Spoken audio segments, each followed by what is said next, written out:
एक गुरुकुल में सेशन था कुछ समय पहले, क्यों सुना आपने? कुछ लोगों ने सुना होगा।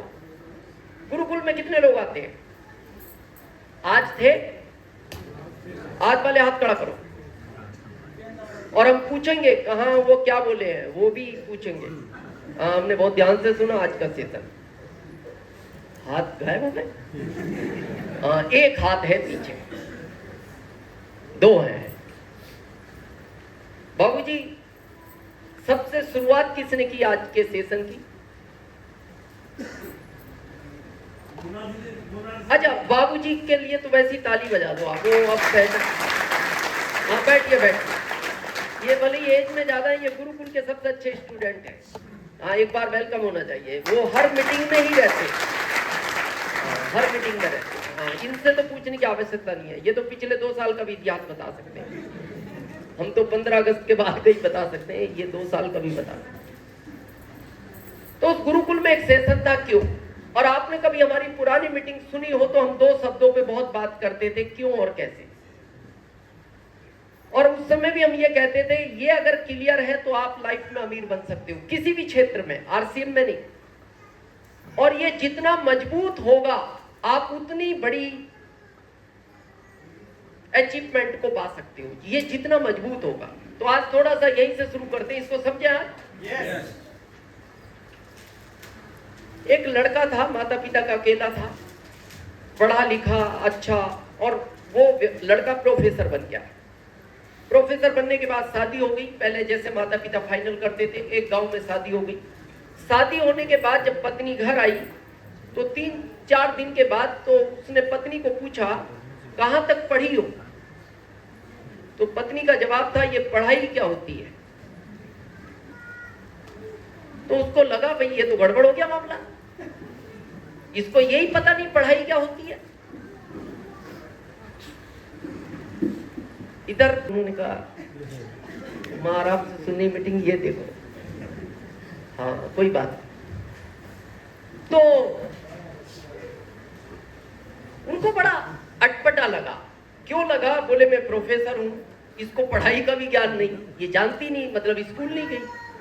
तो उनको लगा कहीं पार्टी वार्टी में जाएंगे तो थोड़ा सा मैचिंग अच्छा नहीं होगा, लोग इंट्रोडक्शन करेंगे। वो अच्छे प्रोफेसर थे, तो उनकी इच्छा थी कि इसको पढ़ना चाहिए। तो उन्होंने पत्नी को कहा, तुम्हें ऐसा नहीं लगता हमारे परिवार में तुम्हारे अलावा सब पढ़े हुए हैं, तो तुम्हें भी पढ़ना चाहिए? तो पत्नी ने कहा, देखो 30 साल उम्र, पढ़ना होता जब पढ़ लेती।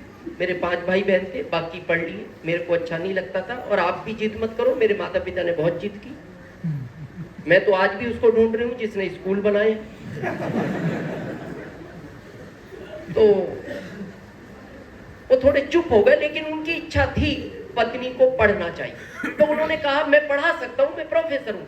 उन्होंने कहा, मेरे को नहीं पढ़ना तो नहीं पढ़ना, जैसा आपकी इच्छा नहीं होती कि मेरा एक अच्छा दोस्त इस अभियान में आ जाए। आपकी इच्छा है पर उसकी नहीं है। आपकी इच्छा होती है बाद में ये मेरा रिश्तेदार पछताएगा 4-5 साल बाद कि तुमने बताया नहीं। तो आपकी तो इच्छा है पर वो आना नहीं चाहता, तो उनकी तो इच्छा थी। अच्छा, वो इसलिए पढ़ाना चाहते थे, इसको इतना तो ज्ञान होना चाहिए क्या लिखा है। या कहीं ये सब्जी लेने गई, इसने 100 रुपए दिए, 70 की सब्जी है तो बचे कितने? 30। इतना तो ज्ञान हो। बहुत कोशिश की, लेकिन पत्नी जिद पर थी, नहीं पढ़ना तो नहीं पढ़ना। लेकिन वो बार बार प्रयास करते थे। आप भी करते हो ना अपने दोस्त को, फिर 1-8 महीने बाद मिलता, देख मैं बता रहा हूं, बाद में समझेगा, पछताएगा। आपकी इच्छा है, उसकी होनी चाहिए तो काम चलेगा। अब वो बार बार कहते थे, तो पत्नी एक दिन पता क्या बोलती है, क्या आपको गरम गरम खाना मेरे हाथ का अच्छा नहीं लगता?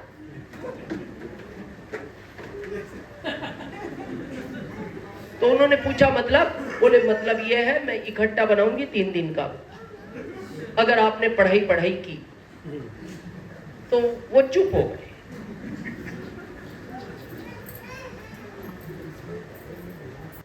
वो चुप हो गए जब उन्होंने ऐसा शब्द सुना कि भाई भोजन गर्म नहीं चाहिए। तो लेकिन अंदर से एक इच्छा थी। कुछ समय बाद उनका एक बेटा हुआ, एक बेटी हुई। जब वो 10 साल के हो गए तो प्रोफेसर साहब के अंदर तो वही भावना थी, ये पढ़नी चाहिए। तो एक दिन उन्होंने अपने बच्चों को कहा, बेटा तुम भी पढ़ लिए, मैंने तुम्हें पढ़ा दिया, लेकिन तुम्हारी माँ अनपढ़ है। तो बच्चे का थोड़ा सा प्रभाव माँ पे ज्यादा रहता है, लाड होता है। तो बेटा एक बार तुम समझाओ ना माँ को। तो उन दोनों बच्चों ने कोशिश की। तो पता है वो माँ क्या बोलती है? तुम्हारे बाप ने बहुत मेहनत कर रखी है जिस चीज के लिए तुम कर रहे हो। क्या तुम्हें बोर्डिंग जल्दी जाना है?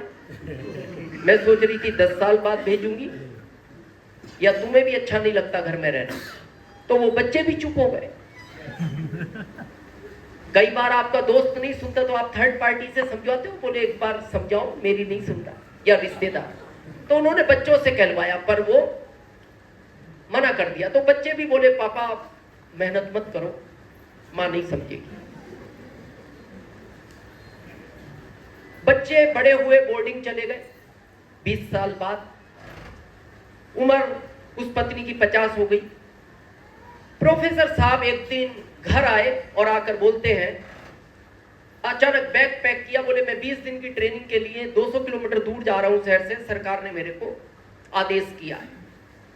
पत्नी ने कहा आप एक दिन के लिए भी जाते हो तो मेरे को 3 दिन पहले बताते हो, 20 दिन के लिए अचानक बैग पैक करके चलती है। तो उसको थोड़ा डाउट हुआ, बोले कुछ गड़बड़ लग रहा है। लेकिन फिर भी वो चुप रही, कुछ बोली नहीं।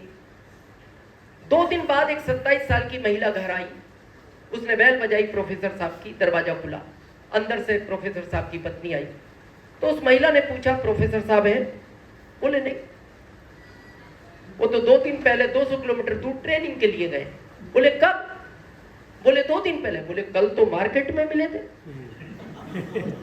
साथ में चाय पी, आज मिलने का वादा किया था, नहीं मिले तो मैं ढूंढते ढूंढते घर आई हूं। तो फिर उस पत्नी को जो डाउट था वो हकीकत में बदल गया। वो फिर भी चुप रही। जाते समय वो 27 साल की महिला ने एक चिट्ठी दी प्रोफेसर साहब की पत्नी को। बोले एक काम करो, नहीं मिले तो ठीक है, ये चिट्ठी उनको देना और आप में से कोई मत पढ़ना, और उनको कहना वो भी अकेले में ही पढ़ें। और वो चिट्ठी देकर चली गई। उसका विश्वास और पक्का हो गया। अब उसके मन में 2 विचार आए। पहला, मेरे पड़ोसी पढ़े लिखे, इनसे पढ़वा लूं। फिर उसको डाउट ये हुआ, अगर इसमें कुछ भी गलत लिखा हुआ तो मेरे पति की वैल्यू हमेशा के लिए पड़ोस में खत्म हो जाएगी। फिर उसके मन में आया, बच्चों को बुला के पढ़वा लूं। फिर उसको विचार आया कि अगर इसमें कुछ गलत लिखा हुआ तो पिता की वैल्यू बच्चों के लिए हमेशा के लिए खत्म हो जाएगी। उसने चुपचाप वो चिट्ठी अलमारी में अपने कपड़ों के नीचे रख के अलमारी को लॉक कर दिया। बच्चों को फोन किया, बेटा तुम्हारी छुट्टियां कब हो रही हैं? बच्चों ने कहा माँ 2 दिन की अभी छुट्टी है। बोले घर आ सकते हो? बोले हाँ माँ आ सकते हैं। अचानक बोले नहीं, आओ घर। बच्चे घर आए तो उसने कहा बेटा मैं पढ़ना चाहती हूँ। बच्चों ने कहा माँ अचानक, 50 साल की उम्र है तुम्हारी, जब हमने इतनी कोशिश की, पिताजी ने इतनी कोशिश की, तब आप जिद पे थी, अभी क्या हुआ? बोले नहीं, जो हुआ पढ़ना चाहती हूँ। अच्छा वो क्यों पढ़ना चाहती थी? उसको केवल वो चिट्ठी पढ़नी थी, केवल एक ही कारण था उसका, चिट्ठी पढ़नी थी। बच्चों ने कहा माँ पिताजी से बात कर लो। बोले क्या करेंगे पिताजी? घर में मैं रहती हूँ, पिताजी रहते हैं, घर में चला रही हूँ। कोई नहीं पिताजी पढ़ना है तो पढ़ना है। उन्होंने पिताजी को बात की। बोले माँ अड़ गई पढ़ने के लिए, ये अचानक क्या हुआ पिताजी? बोले बेटा समझाओ। बोले इस उम्र में नहीं पढ़ा जाता। उसने कहा मैं पढ़ूंगी तो पढ़ूंगी, तुम पढ़ाना चाहते हो तो पढ़ाओ, तुम्हारे पिता से भी पूछ लो, वो पढ़ाए तो पढ़ाए, नहीं तो फिर भी मैं पढ़ूंगी। बोले माँ हम तो पढ़ा नहीं सकते, 2 दिन बाद एग्जाम है, हमें वापस जाना है, तुमने अचानक बुलाया तो आ गए। बोले मेरी कोचिंग लगवाओ। बोले माँ एग्जाम का टाइम है, कोचिंग पढ़ाने कोई नहीं आएगा घर। बोले मैं जाऊंगी जहां पढ़ाता हूँ। बोले 3 किलोमीटर दूर है, आना जाना 6 किलोमीटर हो जाएगा, तुम्हें स्कूटी भी चलानी नहीं आती। बोले पैदल जाऊंगी। पर पढ़ूंगी तो अब उसकी पढ़ने में इतनी रुचि थी कि वो 16 दिन में पढ़ना सीख गई, और इतना पढ़ना सीख गई ये क्या लिखा है, और उसे इतना ही चाहिए था। उसकी जरूरत इतनी थी क्या लिखा है।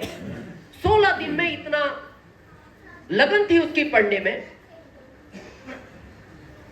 बेटा 16 दिन में वो पढ़ना सीख गई। 18 दिन बाद तो पति आने वाले थे।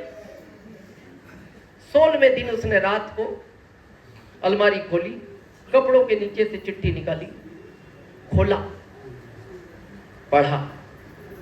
उसमें लिखा था, ये सब नाटक तुम्हें पढ़ाने के लिए की गई है।